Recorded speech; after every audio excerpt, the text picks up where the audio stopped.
Hello and welcome to The Comic Cave. I'm Ramsey, aka Captain Away, and today I'm looking at the collection Avengers vs. Thanos. Avengers vs. Thanos is not a series itself, but a collection of certain Iron Man, Captain Marvel, Avengers, and various other comics that all featured appearances from the Big Purple One himself. Most of these were written, drawn, or both by Thanos creator Jim Starlin, who is basically the person we have to thank for all these great stories, even if a lot of other people worked on them too. This series serves as a prequel to one of my favorite comics of all time, Infinity Gauntlet. Before I can cover that comic, I thought it would be good to give you background on Thanos and some of the other important characters in that story. Also, once I'm done with Infinity Gauntlet, I'm going to go ahead and cover all the sequels to it to do a full Infinity series rundown, because why not? So buckle up, because we're in for a solid month of major Marvel crossover events and cosmic stories. That said, let's get right to it and take this away. The collection opens with an issue of Iron Man, as he is facing off against these two big hairy dudes called the Blood Brothers. As villains go, they're pretty underwhelming, so I'm pleased to announce they'll be back for another story in this collection. Yay? This comic marks the very first appearance of Drax the Destroyer, the totally doesn't look like the Hulk at all green guy trapped in some strange device. He's been struck by this smooth criminal sitting in shadow over here. You can probably tell this figure is Thanos because he's sitting in a chair, as Thanoses tend to do. This is his first ever appearance as well, but we'll get a better look at him later in the issue. We see Drax is a telepath, and he calls on Iron Man for aid for some reason. Initially, the telepathic SOS is too strong, and, thinking he's under attack, Tony Stark gears up for battle. I mainly point this out because they give us a pretty extensive demonstration of how the armor used to work, and it's funny what they thought was high-tech in the 70s. Also, he used to carry that whole suit in this tiny briefcase? So cute. Drax changes his tune and instead sends Iron Man his history, which you'll see several more times if you read the comic, but I'll only cover it this once. His story starts on the Saturn moon of Titan, which under its dead surface is a fertile paradise. It is run by a man named Mentor and his sons Eros and Thanos. It's a peaceful place, but Thanos desired to rule it and staged a coup, developing weapons on a planet that previously had none to do so. Somehow, Thanos was unsuccessful, I guess because despite being the only one with weapons, he was at the time alone in his fight? I don't really know. Thanos gets kicked off Titan, but returns with a mercenary army to take it over again. Mentor, now desperate, consults with the cosmic entity Kronos to save his beloved home. Kronos is basically the Greek Titan Cronus, the one that ate all his babies, as basically all ancient pantheons of gods exist in some form in the Marvel Universe. We learn a little later that Kronos is actually Mentor's father. He started out a normal-looking man fighting against the evil warlike Titans led by Uranus. Kronos and his faction eventually won, but at the cost of many lives. After the fighting was over, Kronos broke his sword, swearing to never fight again, and built Olympus into a peaceful paradise. He then had many children, including his sons Zeus and Alars, who are basically Cain and Abel, or Eros and Thanos if you like. Zeus is warlike, dreaming of conquest like his father, whereas Alars follows the post-war Kronos philosophies of peace. Unfortunately, Papa Titan blows himself up in a science experiment. It doesn't kill him, instead it scatters his essence across the universe, turning him into the strange cosmic being we will be seeing more of. Zeus seizes this chance to take control of Olympus, exiling Alars. He travels out into the stars until he comes across Titan, where he meets the only remaining survivor of a brutal war named Sui-san, although I think it's actually intended to just be pronounced Susan. Conveniently, Susan is both beautiful and naked, so Alars thinks to himself, I can start a civilization with that, and becomes reborn as Mentor, founder of the rebuilt Titan. If you're surprised by the amount of anti-war statements going on and the not-so-subtle naming of Susan, don't be. This was the 70s, and these writers were not hesitant to speak out against the Vietnam War. There are actually a number of anti-war slogans made throughout this collection. With what humanity, Titanity? Kronos has left, he takes pity on Titan and so resurrects the soul of a dead Earthman, creating Drax the Destroyer. Drax has only one purpose in life, to kill Thanos. So the two have an epic fight that destroys an entire planet. This leaves Drax knocked out and Thanos captures him, bringing us back to the start of this issue. The Blood Brothers bring Iron Man to Thanos' secret base, but he manages to escape from them and attempts to free Drax. He fails and Thanos shows up to taunt them, giving us our first full look ever at Thanos. Thanos, where's your trousers? Mentor manages to provide some secret aid from Titan, shooting a laser beam across the void of space straight into Iron Man's Unibeam blade to create a super Unibeam. Man, that's some straight shooting.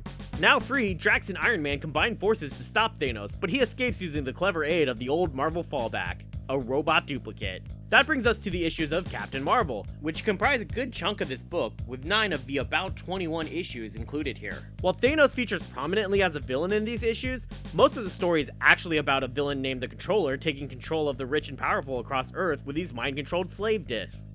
Mostly the plot is really to have this lady serve as a sexy damsel in distress for our hero to save, and also see Captain Marvel go through a big supposed metamorphosis that doesn't actually seem to change anything other than his hair, which goes from white to blonde. Yay. The main thing to point out is that the Kree soldier Mar-Vell was at the time trapped in the negative zone and sharing a consciousness with Marvel's most major minor character, Rick Jones. You can tell Rick is a cool guy because he says things like groovy and dig it. They each wear something called negabands, and by hitting them together they can switch between identities. Yeah, that's right. Rick Jones Shazams into Captain Marvel. Nope, no copyright infringement here. Thanos shows up in his second ever appearance here in Captain Marvel issue 26, getting closer to his more modern appearance, though he's still missing those patented chin ridges. Don't worry though, they show up in the next issue. His goal here is to find the location of something called the Cosmic Cube, and conveniently Rick Jones subconsciously knows where it is, as this super high-tech computer readout explains. Oh, no, I mean this super high-tech computer readout. At one point, Rick Jones merged consciousnesses with a being called the Kree Supreme Intelligence. He's the big face that kind of looks like a fat green Olmec. The Supreme Intelligence is so supremely intelligent that it just knows where the Cosmic Cube is. And since he knew, and Rick merged with his brain, Rick also knows. Yeah. Mar-Vell isn't able to follow Thanos to the location of the cube though, because he's busy helping Mentor and Eros free Titan from the control of Thanos' troops. Interesting that Mentor and Eros are both white guys, while Thanos is purple. Maybe he's adopted? It is interesting to note that in their first appearance in the Iron Man issue, both Mentor and Eros were also purple, so I don't know how or why this change occurred. Before Thanos can get his hands on the Cosmic Cube, Drax does show up to stop him. They proceed to have a weird, mostly mental, psychedelic fight, concluding in this crazy page that's an early attempt at unusual panel layouts. Far out, man. We also see a mysterious cloaked figure that never speaks is hanging around Thanos. Having defeated Drax, Thanos gets his hands on the Cosmic Cube. The cube is an object of immense power, capable of making Thanos' every wish an instant reality, so I'm a little unclear on how the Infinity Gauntlet is actually more powerful, but whatever. You would think that means everything else stops, but no. The Avengers and Captain Marvel spend some time dealing with the Super Skrull and the Controller first. This ends with Thanos saying he's delayed long enough, so next we have a comic where Iron Man and the Thing face off against the Blood Brothers again. Told you they'd be back. But hey, at least this time we learned that they're called the Blood Brothers because they're actually galactic vampires. And yes, I did just want to say galactic vampires. From there we go to 3 issues of Daredevil, which at the time was called Daredevil/Black Widow, where Daredevil faces off against the deadly Madam McEvil. Oh, I mean Moondragon. This isn't her first appearance, that was in Iron Man number 54, only one issue before the one that opens this collection. Seems like they could have included it here for the hell of it, but oh well. This comic actually mistakenly credits her appearance as being in issue 55 anyway. Here it retcons her McEvil name as being just something the computer system she created called her. It also changes her story to explain that she wasn't having Iron Man in name or fight because she was evil, but because she was trying to find out which one of them would be stronger in helping her to stop Thanos. When she was a kid, she was in a car accident that killed her parents. Mentor happened to show up and rescued her, taking her with him to Titan for totally non-creepy reasons, I'm sure. He plans to raise her as a daughter, but his totally way too young for him wife points out that they have their hands full raising their actual sons, especially Thanos. Aw, is that little Thanos? I guess he wasn't always purple. Still missing his trousers though, I see. The appearance here of Kazantra, or however that's said, does seem to contradict the earlier story with Susan, but I'm assuming Mentor is just a bit of a playa. I mean, it is the 70s. So instead, Moondragon was raised in a temple as a monk priestess. There she learned martial arts and became a skilled athleticist and geneticist and probably a few other cysts as well. I gotta say, this seems pretty impressively women's right for the 70s. I mean, yes, the 70s were big for equal rights movements, but you don't see that much in the comics from that time. Hell, just look through the other pages of this collection. Black Widow and Moondragon are literally the first females to do anything beyond be damsels in distress. Even Scarlet Witch, an Avenger, spends her extremely brief appearance just rushing blindly into a room where she should know it's a trap and consequently getting knocked out in a single blow. Granted, Widow does spend much of her time on the page being dizzy all over a big strong man, and Moondragon is, well, dressed in that outfit, and also very easily fooled by just some weirdo when she should have been smart enough to know better. So progress is more like a marathon than a sprint, I guess. The way that Moondragon was fooled was that she was convinced that Daredevil is a thrall or follower of Thanos, and since all of San Francisco considers Dee a hero, she believes the entire city to be under Thanos' control. I do love Daredevil's reaction to her explaining this to him. Just a casual, "you bet." I even more love Moondragon's reaction when Dee first finds her and tries to touch her. Haha, yeah. Hands off, Red. Captain Marvel shows up to help clean up Moondragon's mess, and with that done, these two join up with Drax and Iron Man to finally confront Thanos, who has conveniently waited to unleash his plan until now. So far, all he's used his new immense cosmic powers to do is trap Mentor and Eros in suspended animation. We also get to see that the mysterious cloaked person is none other than Death herself, as Thanos declares his love for her the driving force behind all his motivations. Thanos traps our heroes with Mentor and Eros and sends a fleet to conquer Earth. Marvel breaks free of stasis with the help of his Negabands, but Thanos breaks their courage by showing he has used the cube's power to trap mighty Kronos himself. If he has this much power, why does he need to send an army to conquer Earth? I'm really confused by this cosmic cube thing. There's a mad scramble to get the cube away from Thanos, to no avail, and Thanos decides he's had enough of human squabbling and leaves his corporeal body behind, transcending through the power of the cube into basically a god. The heroes are left unsure what to do, though Drax rushes headlong at the cosmic face of Thanos. Not bothered by Drax's attacks, Thanos decides to regale us with the story of the time he flew to Earth and caused a car crash that killed Drax's human body of Art Douglas. Meaning yes, he's the father of Heather Douglas, aka Madam McEvil, aka Moondragon. If you think this connection is being made for some sort of character growth on either of their parts though, well, it's not. Guess they just liked drawing connections. This does seem to conflict with Moondragon's version of the story as well, because Thanos would have still been a little kid, but I guess maybe even as a kid he was an evil little bugger? Or maybe all this is just because he wanted some pants. A decent pair of pants. The Avengers show up to do their part in stopping Thanos by engaging in a giant space battle against Thanos' armada. I still think it's dumb that this plot is even in here, because why would Thanos need an army in the first place? They justify this by saying it's all a trick, so Thanos can shift the entire Earth out of phase with the Avengers while they're off planet. He can move the Earth out of phase and capture Kronos with a thought, but he can't just strike the Avengers dead with a bolt from the blue? Again, I'm really confused on this cosmic cube thing. I do like the totally sci-fi way they stop the army though. The Avengers realize that the army is made up of a lot of different races that can only communicate due to a sort of universal translator. They destroy the translator, and the races can no longer cooperate, and tear themselves apart from infighting and miscommunication. Again, it's a bit silly, but it's a nice touch considering most sci-fi just has every race speak English by default, which is ridiculous, but even the Marvel Cinematic Universe does it, and it's something that's always bugged me in science fiction. Thanos, in his arrogance, leaves behind the cosmic cube when he transcended. Marvel, with the help of Mantis, realizes that even though the cube is now drained of power and so useless for anyone else, it is still the source of Thanos' power. So he crushes the cube, despite Thanos trying to stop him by distorting his senses and rapidly aging him. With the cube destroyed, Thanos is left to float away, lost in space. Someone get that man a space chair, stat.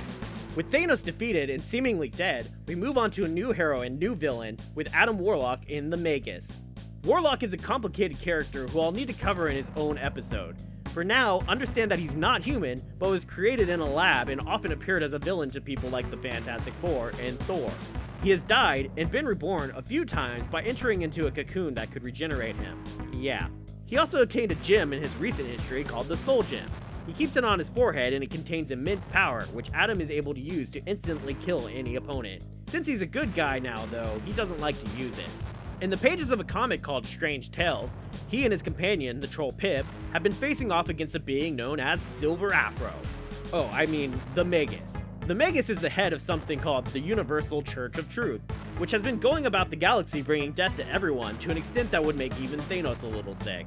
Speaking of Thanos, he actually found Gamora, who has been hanging out with Warlock and Pip, when her planet was being destroyed by the church and rescued her. In a story that might be even more messed up than her movie counterpart, he intentionally lets her entire race be killed by the Magus so that she can grow up hating him. Thanos then trains her into an ultimate assassin to kill the Magus. Yeah, Thanos is a little bit the hero here. Yes, he has very selfish reasons for this, but this marks the beginning of what will become a long line of Thanos wavering between villain and anti-hero, and one of the reasons he's one of my favorite Marvel villains. The Magus, on the other hand, is not one of my favorites. He is actually the future version of Adam Warlock. In his own memory, he recalls being Adam and facing off against the Magus. The Magus hits him with a beam that causes his body to give off a specific kind of radiation. This radiation acts as a marker for a creature called the In-Betweener.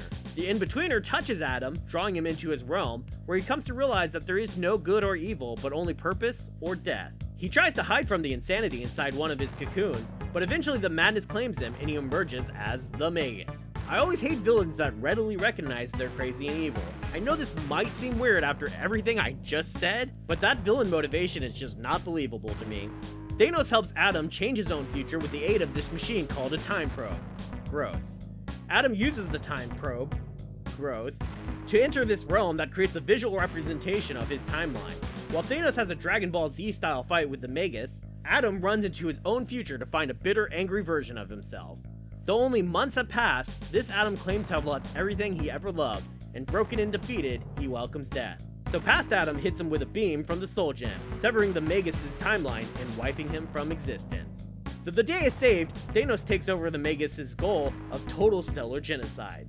I think there are some comics missing here where Gamora discovers his plot and Thanos leaves her for dead, because the next thing we know, we see Adam coming across Gamora as she is dying. He ends her suffering with a blast from the Soul Gem and heads out to get revenge on Thanos. But Thanos has been busy gathering up the 6 Infinity Gems, at this point still called Soul Gems, and has filtered their power into a giant Super Soul Gem. He then uses the gem to power a laser to make the Earth's sun go supernova.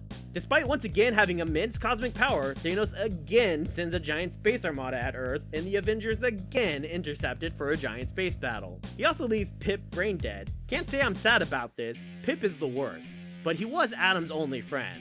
Again, Adam zaps him with the Soul Gem to end his suffering and continues his search for Thanos. The two face off, and Thanos defeats Adam with a single blow for some reason. The Avengers show up and quickly break Thanos' Super Gem, causing him to run off. In the wreckage left behind, we see the death of Adam Warlock again, but this time from the other side. But this isn't the end for Adam, as we discover at this point that the Soul Gem doesn't actually kill anyone. Instead, it lives up to its name and sucks their soul inside the gem. So Adam wakes up to discover himself in a nirvana, surrounded by the souls of his slain enemies and friends, finally at peace. That's still not the end of the story though, as we see that after his escape, Thanos captured the Avengers and stole Warlock's Soul Gem.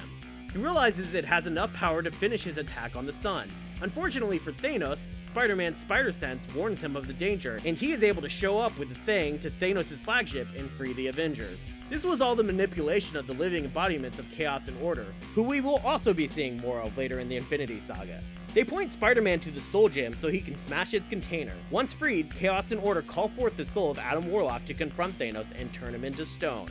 The Avengers, realizing Adam had truly become a hero, hold a funeral for their fallen comrade. And finally, this collection comes to an end, so let's get to the breakdown.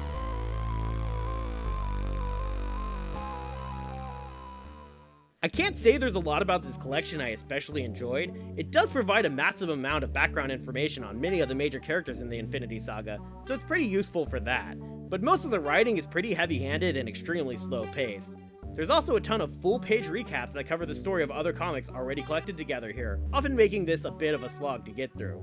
The art isn't especially impressive either, though I do feel it is often the highlight of this collection, with several of the artists, particularly Starlin, trying out some experimental stuff that can be interesting to witness. So this comic, I'm going to give a recommendation level of low. Unless you really want to know these characters' backstories, or see some early attempts at psychedelic comic book art, I don't think there's a lot here for anyone.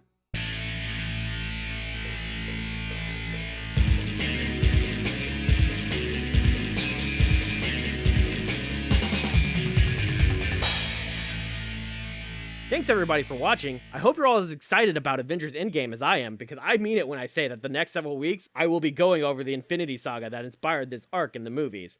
Hope to see you then, right here in the Comic Cave.